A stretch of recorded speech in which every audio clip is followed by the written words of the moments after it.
Life in a pastoral family can be a great adventure, but here's the but. There are challenges. What are those challenges? And more importantly, what are the successful coping mechanisms to counter those difficulties? Today on Ministry in Motion, Dr. David Sedlacek, a pastoral family specialist from Andrews University, will share with you proven coping strategies. Today's topic, building strong pastoral families. You're watching Ministry in Motion, where we explore best practices for your ministry in the 21st century.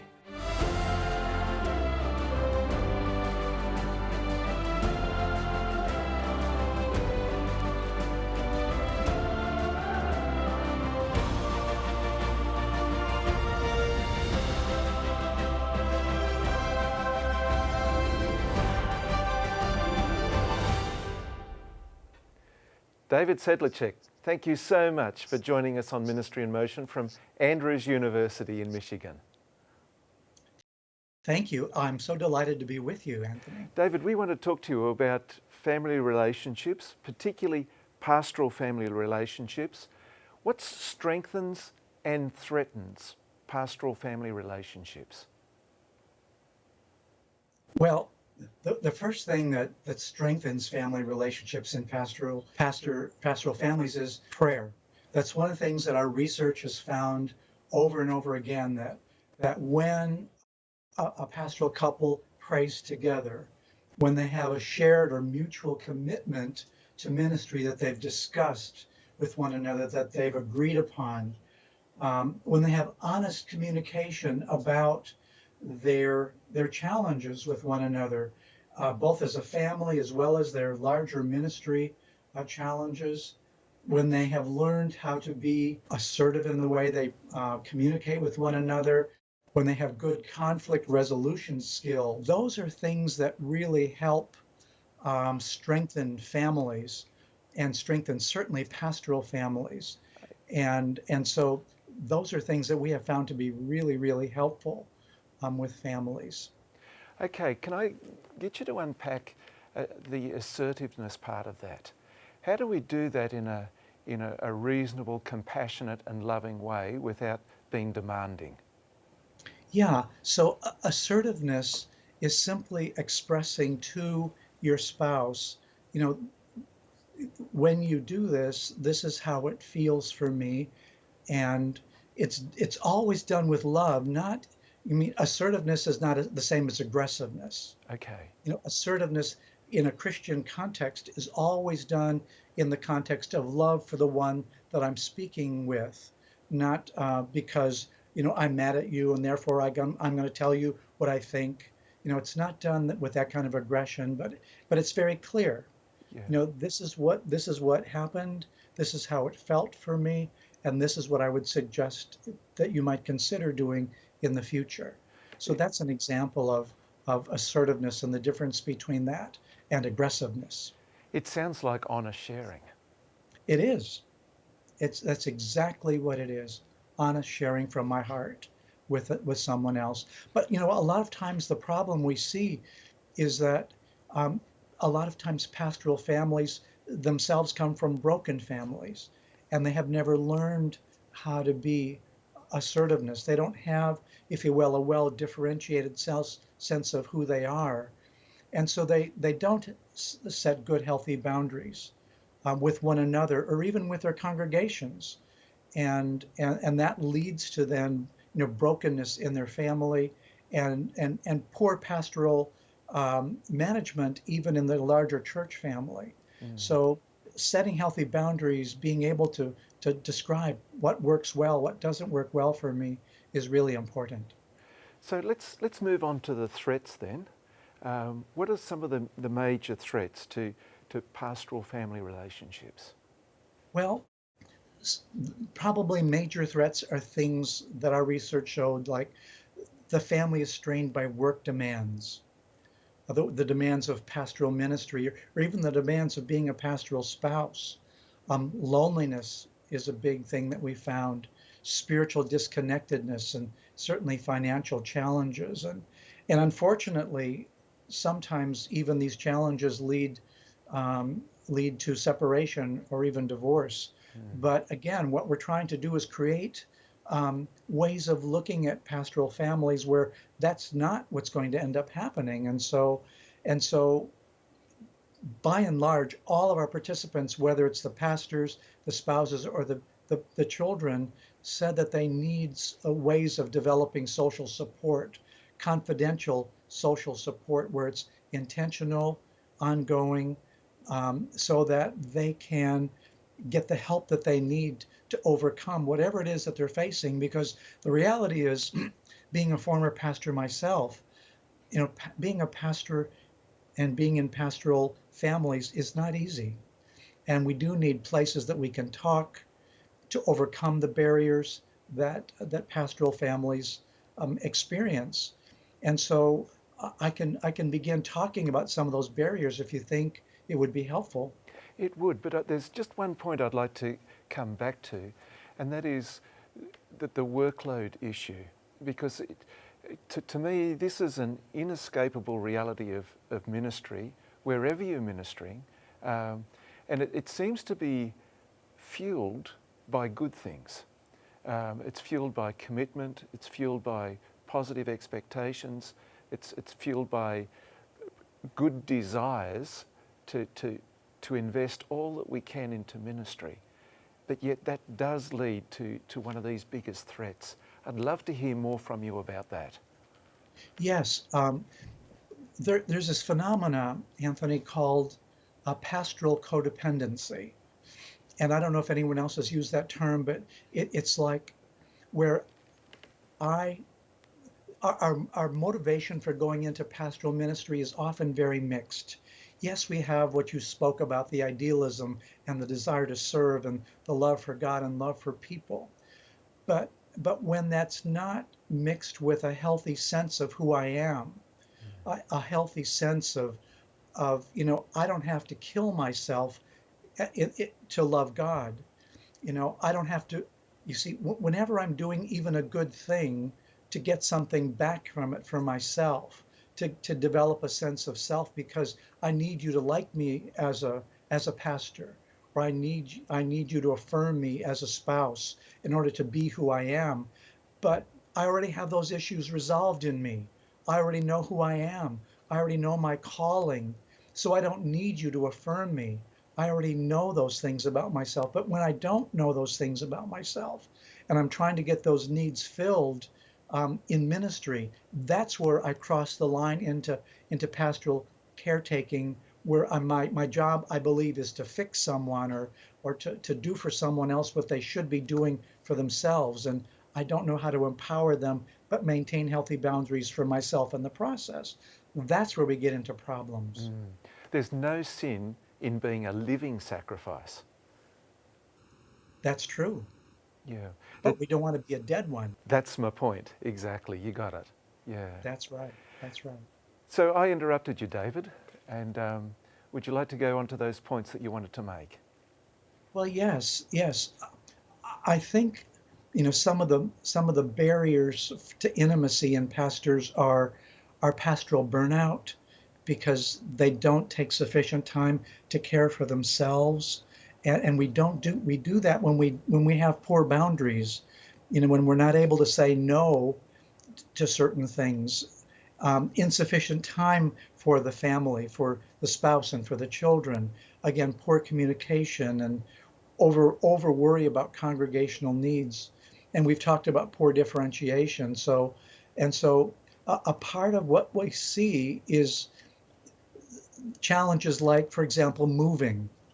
We know that pastors' families move a great deal, and what we saw about moving, our research showed this, that families are upset about the possibility of moving, pastors about 60% of the time, and spouses maybe almost 55% of the time.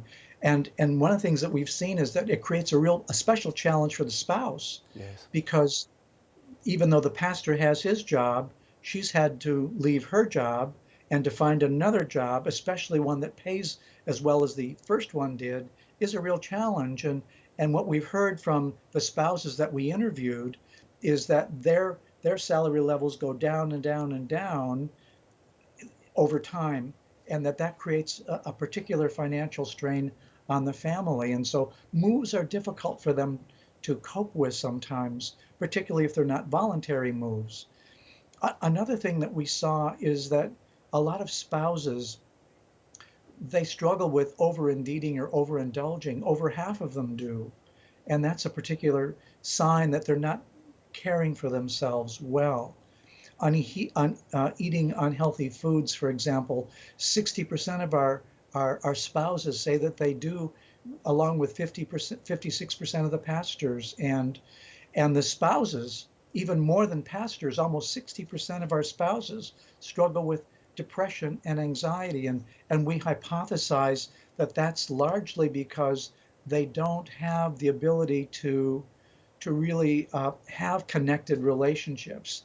They tend to be lonely because of a lack of social support that all of them talk about. And some spouses have shared challenges like not having the spiritual life that they desired because of the cycle of ministerial family life and inability to achieve work-life balance. For example, one spouse said this, a lot of times I found a challenge for my spirituality is not feeling guilty about setting up those boundaries so that I can come apart and rest a while and spend my personal time with Jesus.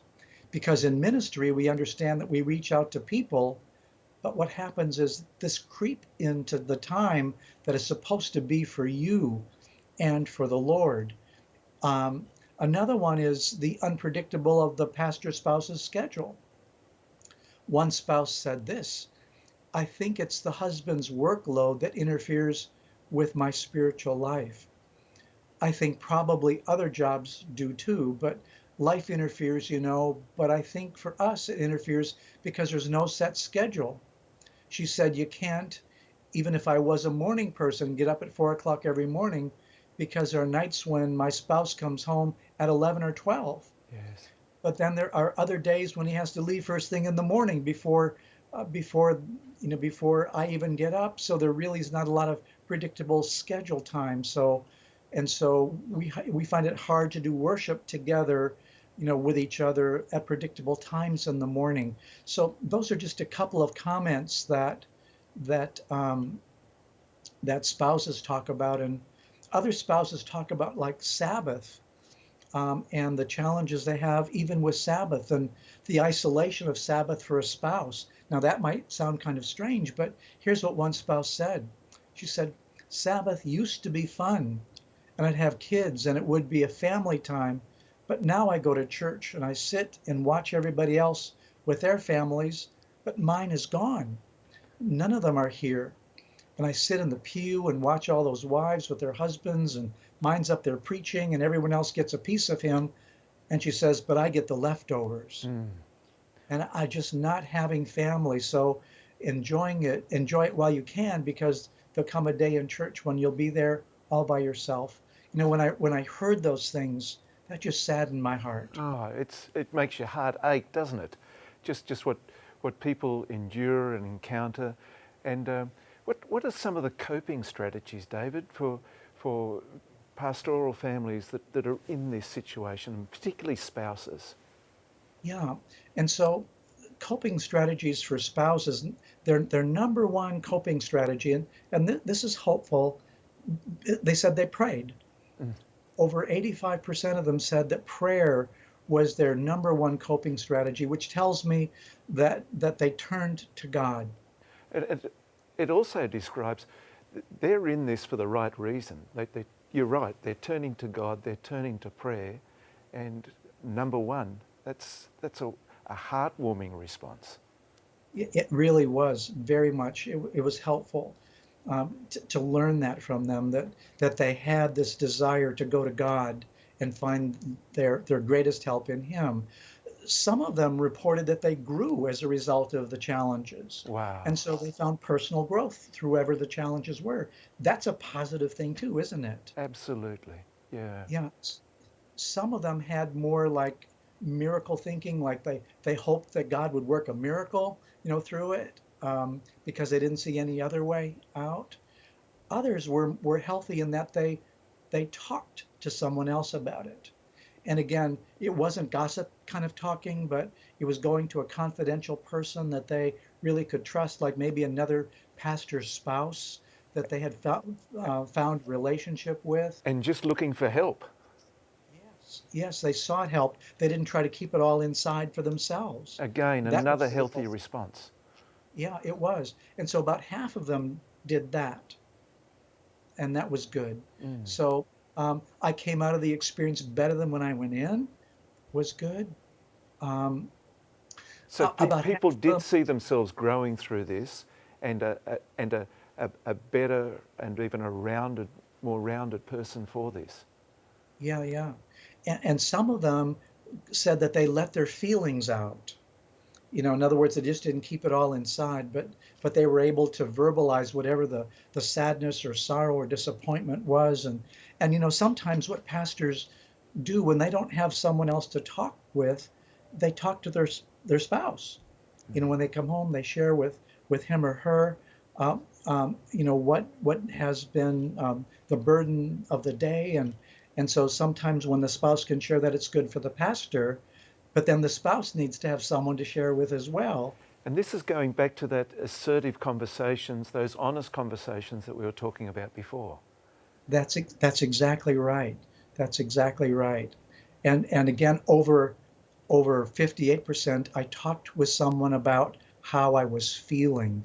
And again, that was a very positive thing. So a part of what we need to do is build on what their positive coping strategies were.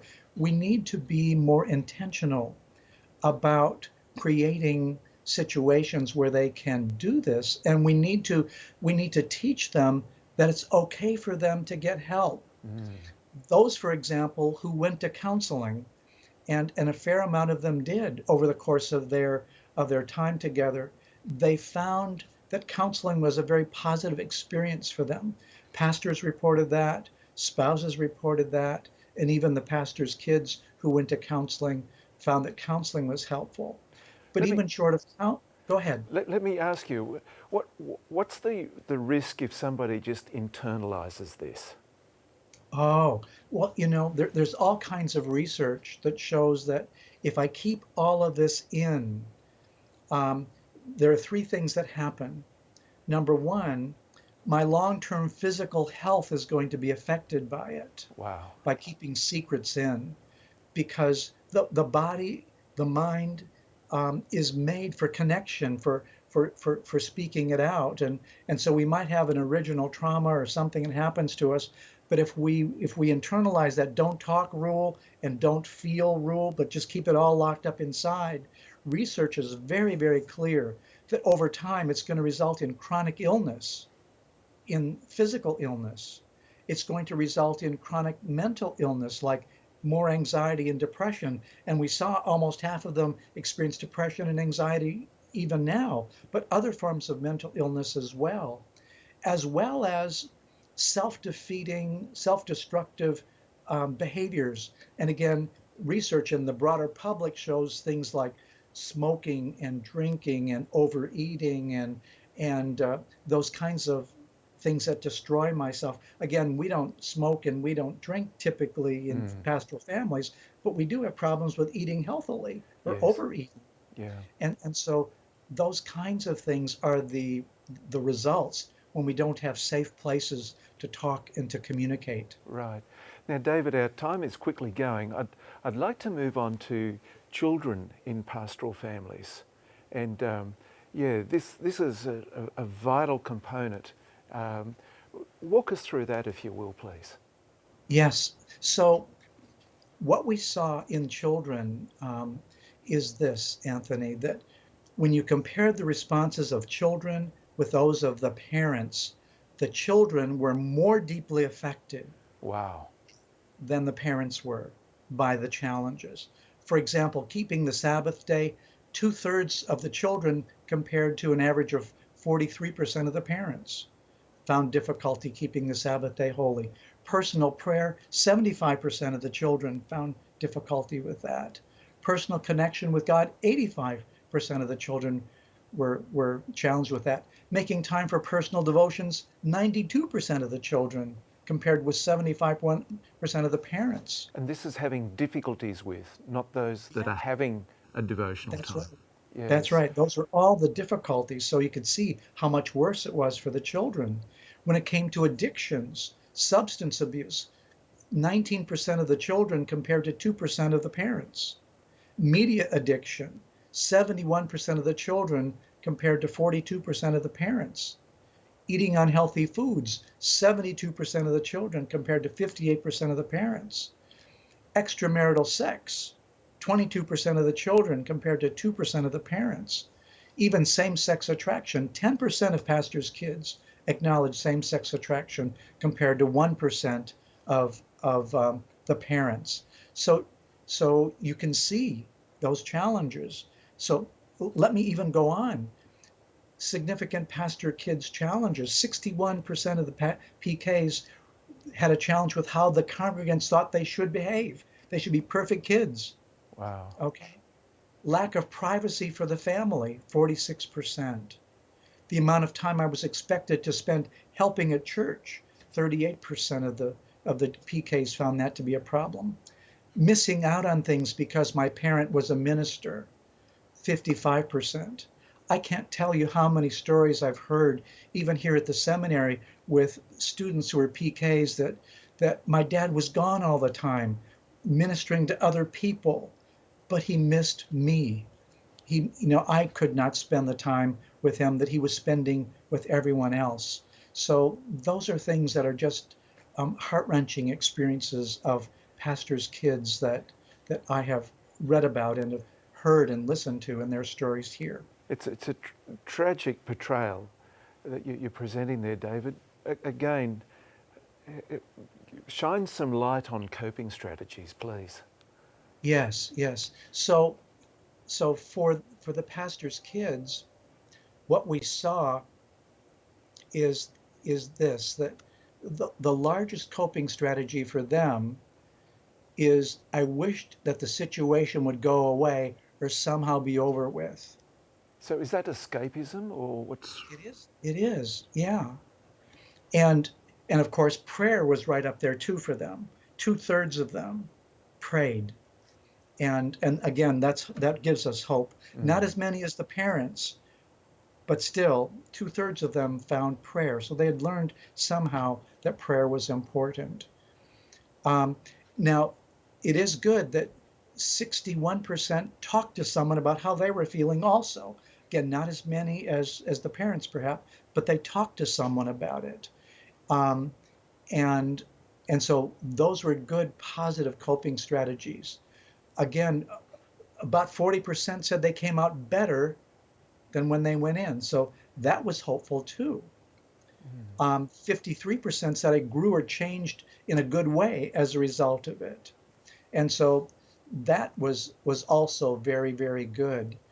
Now, um, it was helpful to see in their lives that God was working. And so let me share with you a couple of comments that the PKs said that were encouraging to me, really encouraging to I'm me. eager to hear these, yes. Yes, they said, I realized that I needed God to help me with these problems and to lead me. That was really, really good. They came to that realization. Here's another one. My dad told us, God has chosen the three of you to be missionaries in this country, and now it is your privilege to find out what that mission is. And those words just stuck in my mind, this PK said, until today. It just makes me even want to cry because I felt that God had chosen me for a purpose. And isn't it something that brought meaning to that person's life to know that they had a purpose and that they were chosen and that they had embraced that purpose for their lives. Yeah. And that was just really, really great. And again, some of them used their spiritual walk with God to externalize the pressure some, and some of them did that through music or through art. Some found support from their parents. But here's another quote that I really felt good about in terms of developing their spiritual life. It was, I knew I was willing to come before God's presence and be presentable before God. So I was okay. So I felt like I really didn't care about what people thought that much. Isn't that good? Already in their young life, they had learned not to depend upon what other people cared about. That they learned that what God thought meant so much more than what other people thought. That's incredibly Here's a, mature after, it was. after the Yeah. difficulties and the challenges that they've been through. That's exactly right. Here's one that was really good, I thought, too. My parents helped me develop my own personal relationship with God. That really helped me because they helped me understand how I could relate to God and how I could talk to God. They just didn't tell me to read the Bible. They told me how to read the Bible in order to gain the Word of God in my life, how to apply the Word of God to my life instead of just saying, oh, and Timothy said this to this man. And I'd say, well, what does that mean to me? Mm. My parents helped me to understand what the Bible had to say in my life, how the Bible was relevant. And so when I would read the Bible, I would understand how God was speaking to me personally, not just what the word said, but how it applied to my life. Wasn't that good? It was wonderful.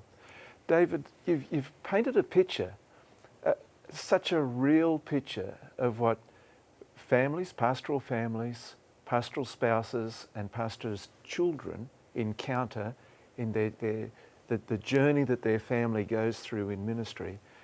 And thank you for sharing with us these coping mechanisms, because it's not a bed of roses. Be called to ministry is an act of sacrifice, not just for the pastor, but for the broader family. And David, I particularly want to thank you for sharing these coping strategies and sharing how successful, and dare I say, some thriving pastors and their families have gone through and endured these difficulties, but come out the other side the better for it. To me, this is such a helpful and terrific expose of the possibilities of ministry. Yes, I would totally agree. Despite the real challenges that are there, there's so much resilience in these families. Exactly. So, David, thanks so much for coming on to Ministry in Motion, and we'd love to have you back sometime. But thank you for what you're doing for families, and particularly for pastoral families.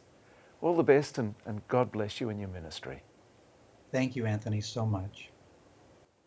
Thanks so much for joining us today for Ministry in Motion, where Dr. David Sedlacek from Andrews University presented for us some great material on building strong pastoral families. These are the key points. First of all, pastoral family relationships are strengthened through prayer and a united commitment to ministry.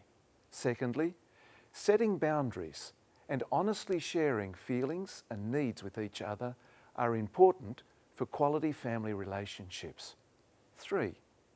Threats to family relationships are work demands, loneliness, spiritual disconnectedness, and financial challenges. 4. Inadequate boundaries, poor communication, over-worrying for congregational needs, moving, unpredictable schedules, all take a toll on the pastoral family. 5. Coping strategies for spouses are prayer and talking to somebody they can trust. 6. Children are more deeply affected than their parents by the challenges of pastoral ministry. And finally, pastoral couples need to make ministry to their own children a priority. Thanks again for joining us on Ministry in Motion. Until next time, may God richly bless you.